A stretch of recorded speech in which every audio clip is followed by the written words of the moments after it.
एक और बात कहें, भगवान सत्य हैं, भगवान का नाम परम सत्य है, नाम परम सत्य है।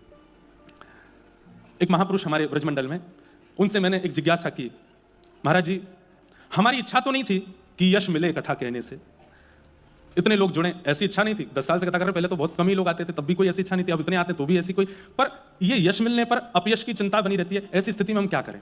तो महाराज जी ने बहुत अच्छी बात कही, बोले इस जन्म की इच्छा नहीं होगी, पूर्व जन्म की इच्छा रही होगी कि मुझे बहुत लोग मुझसे जुड़ जाएं, तो वो पूर्व जन्म की इच्छा इस जन्म में पूरी हो रही। दूसरी बात, यश मिले अपयश मिले या फिर किसी भी प्रकार की स्थिति हो, ये आपके मन को विचलित तब करती है जब आपके जीवन में नाम नहीं होता।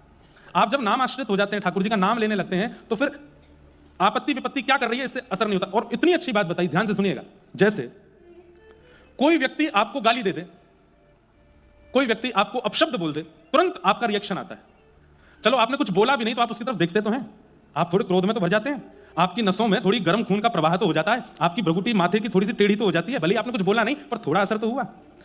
कितनी अच्छी बात वो महापुरुष कहते हैं कि जब किसी की गाली देने पर एक क्षण का असर होता है, ऐसे नाम सुनते ही असर होने लग जाए, तब समझो कि नाम की कृपा है। मैंने कहा श्री राधा, और आप पे कुछ नहीं हुआ, आपने सामान्य सुना, तो अभी नाम की कृपा नहीं। लेकिन जैसे ही कहा गया श्री राधा रमण, श्री राधा वल्लभ, राम कृष्ण हरि, और सुनते ही नेत्र बंद हो गए, रोंगटे खड़े होने लगे, शरीर में एक आनंद की लहर दौड़ने लगी, समझो अब नाम आया है जीवन में। अपशब्द सुनकर के, अपयश सुनकर के, लोगों की अनर्गल बातें सुनकर के आपका चित्त विचलित होता है, नाम सुनकर के प्रसन्न क्यों नहीं हुआ? हमारे ब्रज में ऐसे ऐसे महापुरुष हुए हैं, मैं स्मरण कर लूं आज, परम पूजनीय प्रातः स्मरणीय अभी श्री जी के निकुंज में विराजमान हैं श्री चंद्रशेखर बाबा। बहुत अंतरंग रूप से जिन्होंने ब्रज का सेवन किया होगा, उन्होंने उनका दर्शन किया होगा, आजकल के बालकों ने तो किए भी नहीं होंगे।